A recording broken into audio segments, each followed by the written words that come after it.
Hey, everybody. Welcome to Odd and Untold, the podcast where we talk about all things strange and spooky. And I want to get into some spooky stuff this week. We haven't done ghost stories in a while. So I want to do some ghost stories this week. I've been focusing a lot lately on cryptids and lake monsters and Bigfoot and more Bigfoot and even more Bigfoot and some UFOs. But I haven't really been doing ghost stories in a long time. So today I'm pulling some ghost stories from Reddit that I thought were pretty cool and just things I could relate to as far as some of my past experiences and stories I've heard. So going to focus on that today. If you're new to the channel, I used to be a paranormal investigator. The website is still up, but way back in the day, 2007, 2008, 2009, we were very active and, investigating private homes mainly, but also businesses. And it was great fun. Made a lot of good friends there by doing that. Was in two different groups, both of which I helped co-found, and a lot of great experiences. Not a lot of ghosts. Ghost hunting. People think ghost hunting is exciting. They watch it on TV. They watch Ghost Adventures or Ghost Hunters or whatever the shows are now. And, they think that it's this exciting, dramatic experience. And it really isn't. It's a lot of sitting around, being quiet, and nothing happening. And you're sitting in the cold. In the winter, it gets really cold because you got to turn the heat and electricity off. And in the summer, it gets very hot. And a lot of these, especially the more public places, they could be abandoned, they could be historic. So they could be smelly, they could be dusty. It's not really glorious like you see on TV. And if it's on TV, it's fake. I'm sorry. I mean, if you watch Ghost Adventures or Ghost Hunters and think that they're being honest about what they're finding, I have a bridge to sell you here in Brooklyn. It's all for ratings, and they amp things up. And I have firsthand knowledge of this and how they do it and how they do take after take after take. I mean, it's faked for TV. So it can be entertaining, just in the way Mountain Monsters is entertaining as far as Bigfoot hunting goes. And, it's a bunch of hillbillies and it's funny, but it's not realistic. And, the ghost hunting shows can be entertaining. And, I'll give them credit for bringing attention onto the paranormal field and for inspiring ghost hunting groups and paranormal investigators and cryptozoologists and to get people interested in the paranormal as far as a mainstream thing. When I was growing up, being interested in the paranormal was not cool. It was, you're a nerd and you're weird. And now it's like, oh, that's so cool. And everybody's into it, where they weren't before. So it's cool that it's kind of made the paranormal more mainstream. But if it's on TV, it's fake. Clearly faked for ratings because they have to sell advertising. And yeah. And as far as being a paranormal investigator, that's kind of why I got away from it. It just became like a spectator sport. And we would go to places, whether it was a public building or someone's private home, and we would tell our client, like, hey, it's going to be four of us, and one person from your family or from your business can be there to accompany us if need be. But we really need to keep things minimal as far as people goes, because then you have contamination and you lose track of who's where. So we always tried to keep it very small. And it just became the spectator sport. We'd go to places and, we would tell the client this and they'd agree to it. And then we'd show up the day of, and we've now bought batteries and tapes and taken time off from work or, time away from our families, depending on who was working on the weekends. And then we get there and there'd be 12 people there. And they were like, oh, can they all stay? And, I can't kick people out of someone else's home. But we'd have words and sort of say, this is not really what we agreed to. So it became very tough. The private businesses, the public businesses rather, not the private homes, but the public businesses, they kind of got in on the whole TV thing and they wanted to start charging, or unless you were on TV, they wouldn't let you in. So it just became very difficult, and it just sucked a lot of the fun out of it. Like I said, when we first started, it was a lot of fun investigating the paranormal. And then it just became not, it just became a chore. It became expensive. And then we'd go and there'd be 10 other people there, and it just contaminated the evidence. So we pulled back from it, and I really focused on blogging, and now we focus on the podcasting. And I'll always love ghost hunting. I'll always love the paranormal, but my passion lately has really shifted to Bigfoot and cryptids. As you can tell from the channel, that's really what I focus on. I've always been interested in UFOs as well, so I try to do shows like that as as much as I can. But my real interest is Bigfoot now. So a little bit of a backstory on me about how I used to be a ghost hunter, and I'm not really so much anymore, just because it's not really fun. And God bless all the groups out there who still do it and put up with this stuff, and a lot of hardworking paranormal groups out there that I respect and I'm rooting for, but I just couldn't do it anymore. It was just taking too much time and money, and I was not enjoying it. So that's my little spiel about that. And with that being said, let's move on to some ghost stories, because I do still enjoy ghosts, and I found some cool ghost stories. Some of these are from Reddit, and at the time of the recording, some of these are just a few hours old or a few days old. So these are really recent stories that people have posted. I mean, they may not have happened recently, but these are kind of new to the internet, I guess. So let's get to it. Okay, so as I said, this is from Reddit. This is from the Ghost Stories subreddit. This one, at time of recording, was posted 19 hours ago, so pretty recently. And this is titled, "I think something was in my room." This is from user select_fig2092. I've looked, and I'm going to read this. I've looked over this subreddit for a bit and figured I'd post the only experience I've ever had. Also, let me know if you think that this could be supernatural or if there's a reasonable explanation. I'll start off by saying ever since I was young, I've had pretty big fear of ghosts and the supernatural, even to this day. I'm 20 years old now. But back when I was younger in elementary school, I remember laying in bed in my room, and my brother and mom were both upstairs. My room was in the basement, and I was getting ready to sleep. However, a couple of lights were still on since my brother and mom were still awake upstairs. Anyways, from my room, I had a clear line of sight to the bathroom, and as I was laying in bed, I thought I saw the shower curtain move, and one of the shampoo bottles ended up falling over. Already freaked out that it was a ghost at the time, I didn't go check it out and turned around so I didn't have to look in the bathroom. I ended up drifting off for a little while, and I know I wasn't asleep long since my brother and mom were still upstairs watching TV, and it was also my brother's bedtime. But I suddenly woke up, and for context, as kids, we always had a bunch of our toys, Lego and miscellaneous little kid toys and stuff. Anyways, when I woke up, all of those things were pulled out from under my bed and scattered across my room on the floor. I went upstairs and asked both my mom and my brother, and they both said they had been upstairs the whole time. Since that, very few things have happened. I have a pretty old box TV in the basement, and at night it will occasionally turn on randomly, but I've gotten used to that, so it doesn't scare me too much. We also have a super old snow globe sitting on top of a dresser, one of those old ones that need to be cranked. Nobody's touched it in years, and it's collecting dust, and that's randomly played its little song before as well. Sorry for such a long story. Didn't mean to make it this long, but wanted to add all the details. LOL. So I'm going to break this down piece by piece. The shower curtain and the shampoo bottle falling, I think that's easily debunkable. I'm not saying it's not a ghost, but I think, Occam's razor here, you got to figure out what is the more rational explanation. And this happens to me a lot. The shampoo bottle gets wet and you put it back down and there's water underneath the shampoo bottle, and the water will let it slip and slide along, the linoleum or whatever material, smooth materials in your bathtub or on the shelf.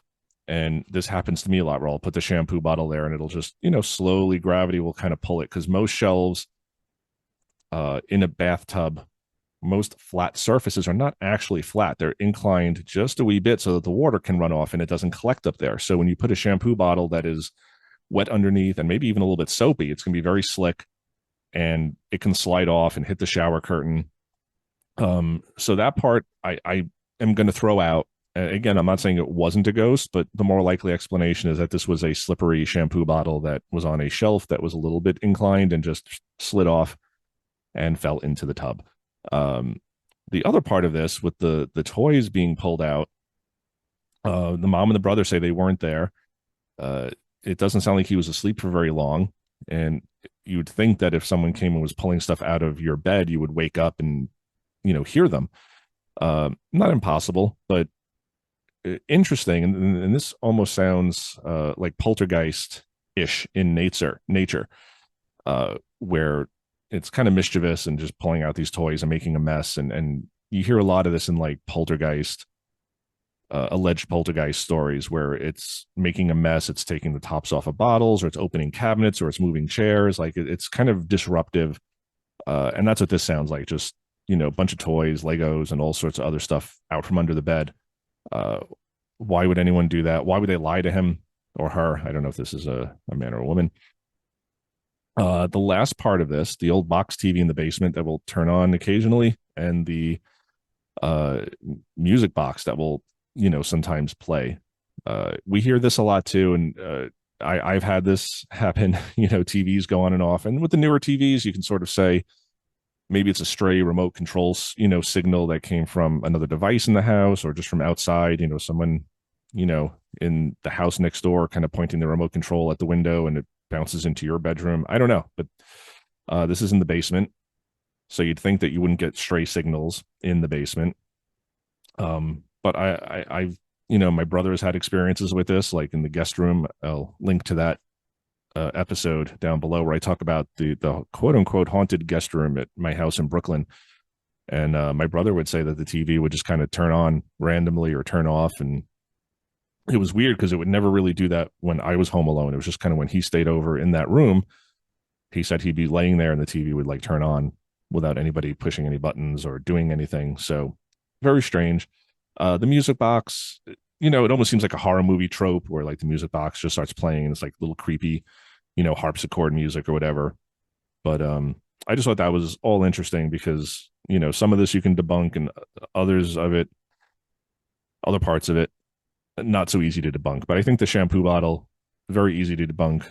Again, doesn't mean it wasn't a ghost, but I think the most likely explanation is that the shampoo bottle just fell. These other things, not so easy to dismiss, especially in the basement. I just think a TV turning on in the basement, an old box TV, doesn't say if it's remote control or not, but weird that it just turns on randomly. So I thought this was a cool story from this person. So the second story is titled Creepy Morning Encounter, and this is from Federal-Structure 862. This was posted 1 day ago, and I will read this story. It's a little bit shorter. So this happened maybe a few months ago now, and it still weirds me out, LOL. I'm not entirely sure if it was even anything paranormal or my tired brain just playing tricks on me, but it did scare the hell out of me. So for context, my family leaves for work pretty early in the morning, maybe 4 to 5 a.m., while I am still asleep. But usually my brother leaves a little later than my parents.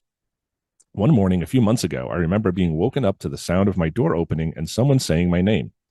I assumed it was my brother, but for some reason, I was terrified to open my eyes and force myself to keep them shut. A few hours later, when I actually woke up for the day, I messaged my brother asking him if he had come into my room that morning, and he said no. He has never come into my room in the morning before this anyway, so I do believe him. Usually, I would just chalk it up to being a dream, but everything felt too real, and I remember being awake. I just think the weirdest part was me being extremely scared to open my eyes, despite me assuming it was my brother. Anyways, this story definitely isn't that interesting, but it was creepy. Haha. So this one reminded me of our past Halloween episode. I interviewed my friends Christy and Lori, and Christy mentioned a story where she was like in a basement and she thought she heard her grandfather's voice talking to her, calling her name. And again, it's kind of this paranormal trope of people hearing their names being called. I thought this one was interesting because he was scared, but he thought it was his brother. So almost like a familiar voice, but he also knew that it probably wasn't his brother. So very interesting. Like him, I tend to chalk these things up to dreaming because when we're sleeping, even if we think we're awake, our brains can kind of be stuck in between. You have sleepwalking, you have sleep paralysis, which are two sort of diametrically opposed things there. You're sleepwalking where your body is up and moving, but your brain is off and dreaming. And then you have sleep paralysis where your body is paralyzed, so you don't sleepwalk, but your brain is kind of awake and you're just laying there and you can't move. And it's kind of terrifying. But we also have these things called waking dreams where you're kind of, again, in that middle ground where you wake up, you can move. You're not in sleep paralysis. You're not sleepwalking, but you wake up and you're still kind of experiencing things from your dream state. And this happens to me a lot. I'll wake up and like my doorbell will ring. I'll hear a doorbell and it hasn't actually rung, because a few times I've gotten up and checked and there's nobody there. And it's just one of those things that I throw out. And maybe it was the doorbell. I mean, who knows? Maybe maybe a ghost is ringing my doorbell. But for me personally, if I'm sleeping or if I'm kind of coming out of sleep or drifting into sleep and I experience something, I immediately throw it out. There's just too much psychologically that happens with our brains that uh, muddies the waters. We can't really say it's paranormal because maybe we're hallucinating. We're kind of in this halfway state between being awake and dreaming. Again, it's not to say this wasn't paranormal. It's not to say he didn't actually hear something, because plenty of people are wide awake and they hear their name being called. It's happened to me. It's happened to my son. It's happened to a lot of people I know where they're just wide awake, and they'll hear their name being called from another room, and it could be creepy. Um, but in a story like this, I tend to agree with this poster where he sort of says normally he'd chalk it up to dreaming. Um, Again, he remembers being awake or she remembers being awake, but um, I think there's just too much of a gray area there where you have to chalk this up to dreaming or sleeping. But if not, um, that's creepy because again, it's the sound of the door opening as well. So you have that and the voice. So who knows? Let me know what you guys think down below. If you ever had, heard something while you were sleeping that woke you up. For me, it's always like a doorbell, and I don't understand why. I have some thoughts on it. I'm not going to share them here. It's a little personal, but for me, I don't really hear that. But a lot of times when I'm kind of coming out of sleep in the morning, I will hear my doorbell ring, and it's weird. And it's been going on for years, So I don't know. But yeah, let me know what you guys think in the comments below, and we will move on to the next story. So, story number 3, this one is titled Not Sure, and I'm also not sure, and we'll get into why. This is from user Boojma, Boojma, and I will read their story. I was driving on a back road on a beautiful, clear, full moon night when I stopped at an intersection. I noticed the moon was reflecting off the road like water. It was gorgeous. Then I saw what appeared to be greenish lightning dart through the treetops, and in the road where it had been light, there was a hole. No shape, just a large oval, 10 to 15 feet tall, kind of surrounded by light. The hair stood up on the back of my neck, and I had the overwhelming feeling of dread. I drove off quickly, not looking in that direction again. Fast forward 10 years later, in the woods, walking with a friend, I heard a huge branch crack. All the forest noise stops. I get that same dreadful, uneasy feeling when I turned and caught a glimpse of a similar dark shape with light around it, with no features. My friend heard the noise but didn't turn around fast enough to see anything. She wanted to stay and investigate, but I was too scared to be curious. I have tried to research paranormal sightings to figure out what it could be, but I can't find similar stories. Now, just a few months later, a familiar crash and silence on a walking trail. I didn't see anything this time, but the woods went silent and the hair stood up on the back of my neck, and I felt watched. Am I losing my mind? Has anyone heard of something like this before? So, yeah, this one, and I'm sorry, this is a little hard to read. There's a lack of punctuation here. So you kind of get into a rhythm and then there's no comma, there's no period. It just kind of, there's a few run on sentences here. So I apologize for that. I tried to do the best I could here. But this one's interesting to me because none of this really sounds ghost-like. I mean, greenish lightning dart through the treetops. I mean, that almost sounds UFO-ish. There was a hole, just a large oval, 10 to 15 feet tall, kind of surrounded by light. An overwhelming feeling of dread. 10 years later, walking in the woods, heard a huge branch crack and all the forest noise stopped. And if anyone watches this channel a lot, or any Bigfoot channel, this is a very sort of Bigfoot sort of characteristic where the forest noise will stop, all the creatures in the woods, all the, the crickets and the little scurrying creatures, the woods just go silent. And that does happen when any big predator sort of comes in, but with Bigfoot, you hear that a lot. And the branch cracking, I mean, that almost sounds like Bigfoot to me. And I'm not saying it was Bigfoot. I'm just saying that's something you tend to hear in Bigfoot sightings and not ghost sightings.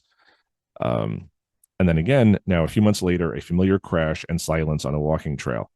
uh, the woods went silent. So again, I don't know if this is a ghost story.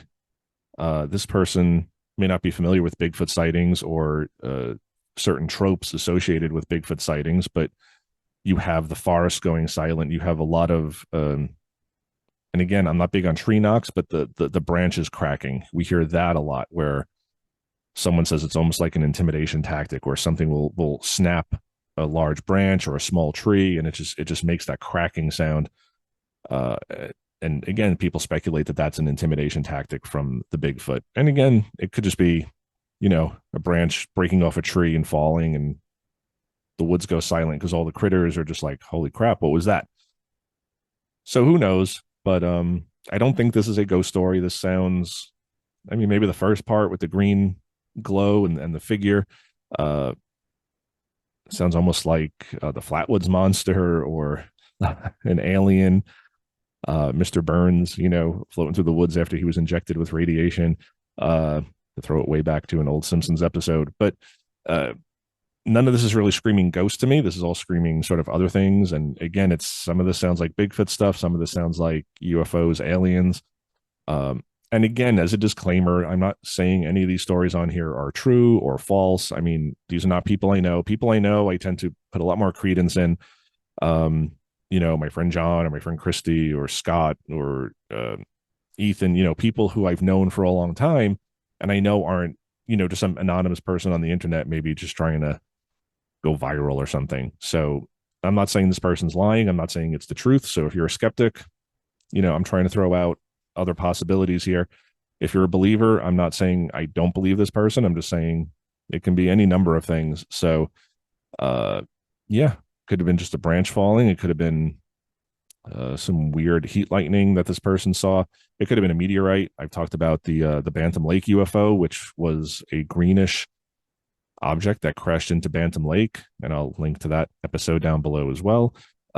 So all these things can sort of be explained. I mean, they're weird, and it's fun to talk about and speculate, but who knows? Honestly, just the only person who really knows is the people who were there. So let us move on. All right, so our next story is from baller_78. And the title of this one is, I think something is attached to my family. So I'll read this. I am a 19-year-old female and have always had a fear of the dark. It's ridiculous, I know, but when the lights are off, the mind wanders. And mine often makes me see things that freak me out. When I was younger, it was small things like seeing a face on a chair, and when the lights turned on, it was just a pile of clothes. Overactive imagination, I know. But we recently moved out of an old house, and there are a lot of things happened. My first time ever experiencing sleep paralysis was when I was 14. I was laying in bed, and I was at the end of the hall. We all know how sleep paralysis works, but as I couldn't move my body, my eyes wandered. And in the side of my view, I thought I saw someone in my closet. I could hear creaking and noises, but it broke when I blinked. That was the first time I've ever felt that true fear of the supernatural. Around a year ago, we moved into a new house. A cute place, but the neighborhood is terrifying. In the past year, there were 3 murders just blocks from my home. It's not a good area. While living in this house, I've seen things move from my peripheral vision, and at night I hear footsteps in my room when I know everyone is asleep and no one else sleeps in here with me. I'll hear whispers in my ear that will cause me to wake up, and I've been experiencing nightmares that wake me up in a sweat. Nightmares are common for me, but these ones have become more gruesome. The other day, I was talking to my mother about my feelings of this house, and she said she also experienced something. She had woken up in the middle of the night to use the restroom. When she got out of bed, she said, and I quote, a tall black figure hovering over my father. So I guess that's what her mother saw. She said she turned on her lamp and it was immediately gone. When she told me this, the lights above our kitchen bar flickered. It was chilling, but we shrugged it off. There are also sometimes when I feel like I see something looking like a member in my family and I'll follow, calling their name, but when I turn the corner, they are gone. Is this just my imagination? Please give input on what I should do. So the sleep paralysis thing, very freaky. And you can see things, hear things. Sometimes you just have a sense. I mean, whenever I had sleep paralysis, I never saw anything, but I had like this sense that there was something in my apartment, little creatures. And I just knew. I don't know how I knew, but the sleep paralysis made it like there was no doubt in my mind. There were little creatures rummaging through my apartment and I couldn't move. I was paralyzed. So I do wonder if that's where a lot of like alien abduction stories come from, these little gray aliens, and maybe some people see them. But she says, she blinked, she woke up, it was fine. Uh, so on the one hand, it does sound like she has some sleep issues where she has these, really terrible nightmares. She has sleep paralysis. She's living in a neighborhood that is dangerous. There's, three murders just in the past year, blocks from her home. So this could be stress just adding to that. Um, but I always find it interesting when there's a corroborating witness. So she talks about how her mother woke up in the middle of the night and saw a tall black figure hovering over her father. And again, a lot of this is happening at night when they're sleeping. So could this be paranormal? It could. But I tend to sort of err on the side of caution and say these are possibly just people having waking dreams or sleep paralysis. Uh, but the black figure is interesting. A lot of people see the Hat Man or shadow figures. Again, I would give this a little bit more credence if everybody were wide awake and not kind of coming up from sleep. And for me, I've had experiences when I've woken up, but I've already been awake, like walking around, having a drink of water, like wide awake, even if it's 3 a.m. It's not like the second I woke up. Um, so who knows? But the tall black figure is interesting because a lot of people they see these shadow figures and they're usually tall and thin and just black, all black. Whether it's the Hat Man or just another shadow figure. The last interesting things, there are some times when I feel like I see someone looking like a member in my family and I'll follow calling their name. So seeing someone and again, not assuming it's a ghost, just being like, oh, hey, there's, so and so, and I'm going to go follow them. And then they're not actually there. That's interesting. And again, sort of goes against what we think of as ghosts. We sort of assume that ghosts are the spirits of the deceased and coming back to visit us. And when you see a ghost of someone who's alive, that's weird. And sometimes we think the person's still alive, and then like we find out the next morning they passed, and when they saw this person in their room, they were already gone. So premonition or ghost. But to see someone who's alive and thinking they're just like, oh, there's that person, and then they're gone, doppelganger, spirit, who knows? But let me know what you guys think about that one, because I thought that was interesting, because it's not seeing like a deceased family member, it's like seeing a living family member, and she's saying, oh, I'm going to go after this person and say hi, and then they're gone. So a ghost of a living person. Very interesting. So the next story comes to us courtesy of Tangerine_business, and this one is titled Our Haunted Edmonton, Alberta Townhouse. During the mid-90s, we lived in a townhouse in West Edmonton Village that was definitely haunted. My husband, young daughter, and myself all had experiences during our 3 years there. Our daughter, who was 9 or 10 at the time, would hear a little girl talking to her while she was alone in the basement sometimes, asking to play with her. She and her best friend once saw her doll move on its own down there. They came flying up the stairs, freaked right out, LOL. She also saw a man walking from our computer room past her bedroom door into the hallway when my husband wasn't home. We'd often wake up to find her sleeping beside our bed on the floor because she'd be awakened by kids laughing and talking in her room during the night. All right, so that's creepy. Let me continue. My husband would often hear me calling for him, only to realize that I was at the rec center swimming or at the gym with our daughter. His work things would be moved around on him all the time, too. To this day, he still refuses to believe in anything paranormal until I remind him of that place. Then he just changes the subject, LOL. A bunch of little things happened around me at first. I saw the phone cord swinging in the hallway a couple of times when I was the only one home and no windows were open. One time I went to the corner store across the street, leaving the door unlocked because I couldn't find my keys, only to come home back to the door being locked. I had to go back to the store to call my husband to see if he could come home from work with the key. When I got back, the freaking door was mysteriously unlocked again. The most terrifying thing, though, happened on a weekday morning when I was home alone and still reading in bed at about 9 a.m.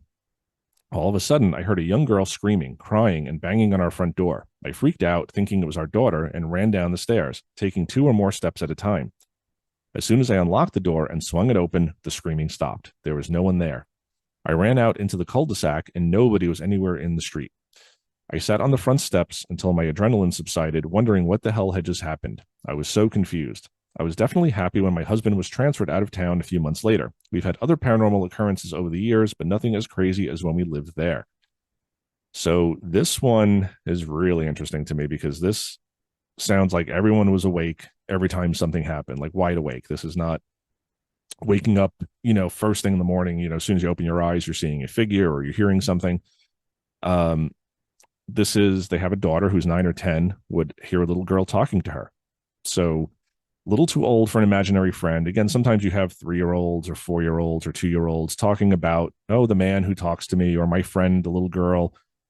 But at 9 or 10, kids really don't have imaginary friends anymore. So that is interesting.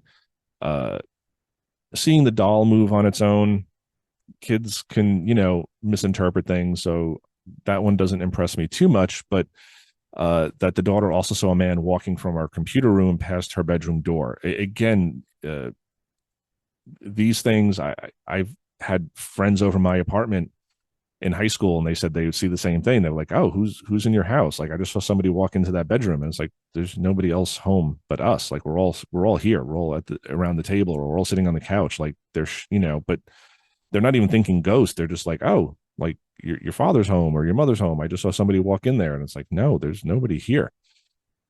Uh, they'd often wake up to find her sleeping beside their bed because she was awakened by kids laughing. So again, that could have been a dream. But you throw all this together where a lot of stuff is happening during the day. Maybe there was stuff happening at night. Uh, and again, now you have the husband. So you have the daughter hearing voices. You have now the husband hearing voices. My husband would often hear me calling for him, only to realize that I was at the rec center or at the gym. Uh, so she wouldn't be home, but he'd hear his wife calling for him. So that is kind of freaky.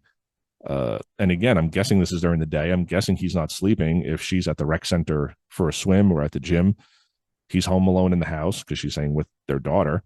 So he's hearing a female voice calling for him. Very strange. His work things would be moved around on him all the time. That's another common thing we hear, just objects being moved. Some people are very meticulous and they know where they put things. And I'm not saying all the time. A lot of people are just like, oh my God, I couldn't find my keys one day and it was the ghost. And it's like, no, we sometimes forget where we put things. But this sounds like a guy who doesn't believe in the paranormal, who's not prone to flights of fancy. And he's saying, I've heard voices, things, my things have been moved on me. So very interesting. The thing about her door being locked when she ran out of the house, I don't know about that. Doors can be tricky. The thing that's really interesting to me is the banging on the door and the girl screaming, because we hear that a lot. And I mean, I've had my doorbell ring in the middle of the day, clearly ring, and then you go downstairs and there's nobody there. And my grandparents didn't see anybody come up the steps, so like, who's ringing the bell? And I talk about these stories in some older episodes. I'll try to link to them in the description below. But that's terrifying, just hearing screaming. And again, she's not thinking ghost. She's thinking her daughter. She's hearing a girl screaming and banging on the door. She's not saying, oh my God, there's a ghost down there. She's saying, oh, my daughter, or maybe another neighborhood child is in trouble, or a neighborhood woman. And then she gets down there and there's nobody there. So that's freaky. And again, she's in bed, but she's reading. It's 9 a.m. I'm guessing she got her daughter off to school. Her husband went off to work. She was alone. So yeah, I'm guessing either the husband was at work and the daughter's at school, or the husband and the daughter went out somewhere. Either way, it sounds like she was up and awake. And this is not just like a quick whisper or a voice, like hello or your name. Like, this is banging and screaming. And she runs downstairs and there's nobody there. Screaming stops. So this one I'm putting a little bit more credence in, because a lot of this happens when people are awake. It's adults, it's children. It's a child who's a little too old to be imagining things. Again, the doll moving, gravity can move things. And again, if this is a child who's already kind of creeped out by things going on in the house, now maybe she's attributing normal stuff to paranormal stuff. And so that one I'm going to throw out. But she's seeing people in the house. She's hearing voices, a little girl. She's seeing a man. She's hearing children laughing and talking. Like, that is creepy. And when kids tell you stuff like that, it's just very creepy, because kids tend not to lie about that stuff. So very creepy story, but I like this one. All right. So our next story kind of has a similar tone to it. This is from alternative-lead 9345. And this is just titled Years Ago. And they write, okay, so this story isn't terribly impressive, but it's the strangest thing that's ever happened to me, and I cannot explain it.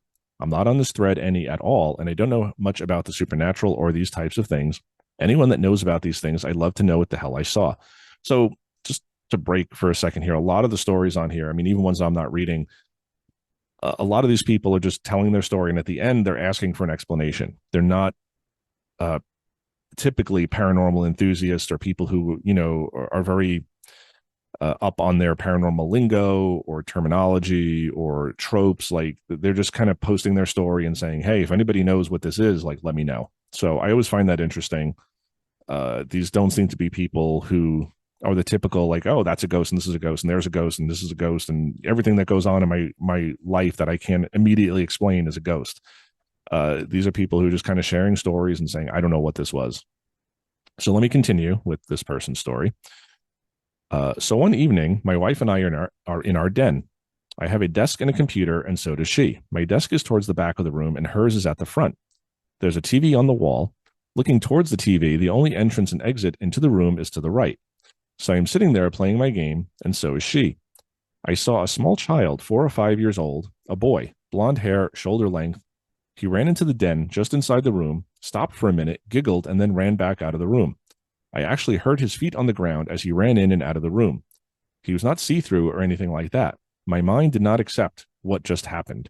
I sat back from my computer and looked at my wife, and that time she turned to me and said, "Did you just see that?" That little boy that just ran in and out of here, I responded. Yes, what on earth was that? She asked. I have no idea, I responded. Now, this child entered and exited the room, and what I would say is in a very playful way. He was having fun with us. Now, I saw him from a different angle than my wife did, and the angle that I saw him, he ran into just inside the room, stopped for a minute, giggled, and exited. My wife had a much better view, however, because he ran directly at her, stopped, giggled, ran out of the room, and completely disappeared, which completely blew my wife's mind. And the whole thing blows my mind because I'm a very scientifically minded person and could not explain this situation at all. So, in any case, it's not a very impressive ghost story, but it happened to me and my wife years ago, and we have no idea what it was that we saw. Anybody that has knowledge of these things, I'd appreciate a comment to tell me what you think it was. So he keeps saying this isn't impressive, and I think it is. Like, you have, they're awake. This is not a dream or a waking dream or, drifting off to sleep. They're up, they're playing on their computers, video games, or typing, or whatever they're doing. And there's two of them. It's not just him who sees this, it's his wife as well. They both see this, immediately kind of turn to each other and like, did you see that? I you'd think that they would know if there was like a neighborhood child who maybe accidentally got into their house. That just seems implausible. Not impossible, but implausible. I mean, this is a 4 or 5 year old child. How did this child get in the house? The wife says she saw it disappear, ran out of the room and disappeared. And they're saying it wasn't like an apparition. It wasn't see-through. They heard the feet. This seems almost like a very physical entity that enters the room, giggles, and then runs out. Playful, mischievous, but very physical. You have two witnesses. Again, like I say in some of the Bigfoot stories, I don't think there's a lot of wiggle room here. This is either somebody who's online telling a lie, or they actually saw something they can't explain. And again, he says he's not really into the supernatural. He doesn't know much about it. He's not on this thread, but they had a weird experience and he's sharing it. So this one is creepy. You have a child running into the room and giggling. I mean, that's just a little weird. Don't know what to make of this one. So let me know what you guys think down below if you have thoughts. But they clearly see this child, blonde hair, shoulder length. They hear the footsteps. They hear him giggle. They both immediately turn to each other and like, did you see that?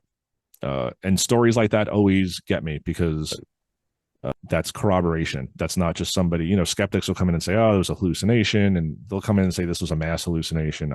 Which I don't get.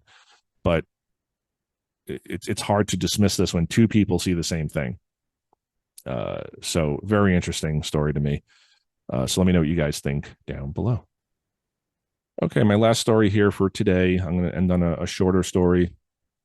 This comes to us from TARDIS fan 1606, and it's titled Ghost Cat, question mark at the end. And I will read their story. It's not really a scary story, but when I was 9, I had a black and white cat called Pickles. He was mine from a kitten, followed me everywhere, slept on my bed, and, much to Mum's horror, pinched food at dinner. When I was 14, one night I woke up because I felt the cat jump up and curl at the end of the bed. Felt the weight of the cat and all. Thought nothing of it and went back to sleep. Next morning, Mum had to tell me that Pickles had been hit by a car on the road outside early in the evening. He hadn't come in for food, and she went to look for him and found him. I still think that was him saying goodbye.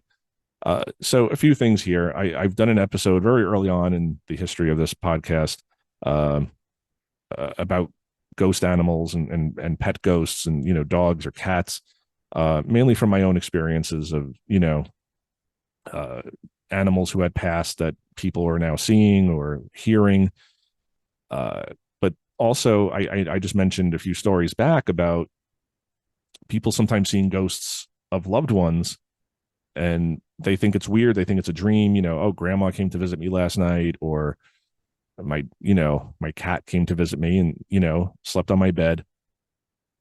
And it would have been impossible because at the time this person experienced it, this person or pet or whatever has already passed. They're already gone. So um, perhaps not, again, like she says, not a scary story, uh, but still kind of spooky and creepy and interesting. She wakes up, she feels the cat jump on the bed, curl up at her feet. She feels the weight of the cat and she goes back to sleep and then wakes up in the morning and finds out that the cat is actually dead. So a little creepy, but also comforting, this is not someone who knew that the pet was dead. So in hindsight, it can be comforting to think that maybe once our loved ones pass, they can come back and say hi or visit us. And maybe they're not really gone fully, So I thought this was a cool story. But yeah, I did an episode on um, animal ghosts. I will link to that in the description below as well. So you can find that one. Like I said, it's an earlier episode, but I share some personal stories about some of my pets who had passed, and maybe we were seeing them or hearing them after they were gone. So some spooky stuff in there as well. But again, also kind of comforting. But it's jarring when you hear a pet or you see a pet or feel the pet and they're already gone. Like, it's nice, but it's also a little spooky and a little jarring. So yeah, that is our last story for today. All right, everybody. I hope you enjoyed these ghost stories. Like I said, I haven't done ghost stories in a while, and I just wanted to kind of uh, get away from the Bigfoot encrypted stuff a little bit because I've been doing so much of that. And again, I love it, and I know you guys love it. The Bigfoot shows get the most hits, the most comments. People love them, and I love you guys for that. But I don't want to become a Bigfoot channel. It's not really what I set out to do here. As much as I love Bigfoot, I don't want to be all Bigfoot all the time. Sorry, Scott. I know Scott prefers the Bigfoot shows too, but he also likes these other shows where I go a little bit off tangent here. But there was a little bit of Bigfoot in this episode, possible Bigfoot. So hopefully that scratches Scott's itch. But yeah, some ghost stories. Again, I was I was a paranormal investigator, a ghost hunter. I enjoyed it. I love hearing ghost stories, just not so much into investigating them anymore on a professional basis. I still do consult with people. People email me. They'll ask me their opinions. I've done a few home visits privately. Most stuff can be debunked, but even with everything else that I've mentioned before about it becoming a spectator sport and people charging you to investigate, it just became difficult for us as a group to just find time to investigate because who's working this weekend and who's not working that weekend and who's got to deal with their kid and who's got a family function. It just got very difficult, and we all just kind of moved on with our lives, and it's very different now than it was in 2007 2008 on a variety of fronts. So I miss it sometimes, but I miss what it used to be, not what it has become. And like I said, God bless any paranormal groups out there who still do it and deal with that. And I read the comments on Facebook. I see some of the stuff they deal with, and it can be terrible at times. So I salute you guys for keeping it up. I couldn't do it. I'm just going to stick to my podcast and camping and looking for Bigfoot for now with Josh. and some of my other buddies, Dustin and Dan and Pete. So hope to get out with you guys again soon. Summer's coming, so hopefully we can get out there and maybe see some UFOs in the sky again, and maybe get some things coming into our camp that might be Bigfoot. If you guys have a story that you would like to share, shoot me an email, jason@ununtold.com. A lot of you guys have been emailing me. Some of you are willing to share your stories. A lot of you aren't, and that is totally fine. I just enjoy hearing them. So if you have a story you just want to share with me and you want to keep it confidential, I promise to do so. If you want to come on the show, happy to do that as well. We can hide your identity, or if you're brave enough and want to show your face here with me, you can do that as well. Or I can just read your story on the air, whatever you like. But ghost stories, UFOs, Bigfoot, cryptids, anything odd and unusual, strange, spooky, we'd love to hear. Jason@oddanduntold.com. If you liked the show tonight, please give us a like. Please ring the, ding the little bell so you get notified of future shows. Please subscribe if you haven't already done so. It really helps the channel and the algorithm. Leave comments, respectful comments, please. But I do enjoy chatting with all of you guys. I've been getting a lot of good comments lately. The occasional negative one, and I usually just delete those pretty quickly because, like I said, it's not about disagreeing. It's about being respectful. You can disagree with me all you want. Just be respectful. And we can have a dialogue about it. But if you start, if you resort to name calling and insults, it's just not productive. So I just delete them because they don't add anything.